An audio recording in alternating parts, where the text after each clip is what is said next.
नमस्कार, जय जिजाऊ जय शिवराय।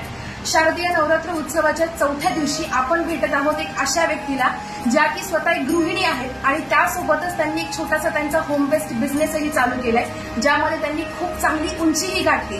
तर आज आपण त्यांना भेटूया। So over to you. Thank you.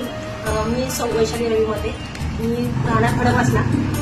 माझं अनुभव सांगायचं म्हटलं की प्रत्येक लेडीजकडे एक प्रत्येकीकडे एक कुठला ना कुठला तरी गुण असतो आणि तो गुण म्हणजे धाडस म्हणा, कर्तृत्ववान म्हणा किंवा अजून कुठल्याही गोष्टी असतील ते प्रत्येक वेळेस असतात आणि त्या फक्त सुप्त असतात। त्या जागृत करणं लेडीजनं गरजेचं आहे आणि आजकालच्या काळात तो खूप गरजेचं आहे। आणि माझ्या बाबतीत म्हणाल तर मी माझ्याकडे जे आहे ते म्हणजे धाडस, मी त्याच्याच बेसवरती आज माझा स्वतःचा बिझनेस उभा करू शकलेली आहे। आणि बिझनेस म्हणाल तर माझा बिझनेस आहे तो म्हणजे टेलरिंगचा व्यवसाय करते, छोटासा गिरण्या चालवते 2-3, माझ्याकडे छोट्या छोट्या गिरण्या आहेत आणि त्याच्यातूनच मी अर्थार्जन करते, मुलाला सांभाळते, घर वगैरे पाहून दुकान सांभाळते आणि त्याबरोबर माझ्या घरातल्यांची पण मला त्यात साथ आहे, त्यामुळे मी तिथपर्यंत पोहोचू शकते। पण ह्या सगळ्या गोष्टी मला सहजासहजी मिळालेल्या नाही, त्याला खूप कष्ट घ्यावे लागतात। त्यामुळे ज्यावेळेस मुलींनी किंवा लेडीजला विचार करायचा असतो की बाबा हा मला हे करायचंय, तर त्यांनी धाडस करून ते करावं। त्यात प्रत्येक महिन्याकडे तो धाडस हा एक गुण असतोच असतो आणि तो असल्यामुळे ती एकदा तिला तो कळला की ती आपोआप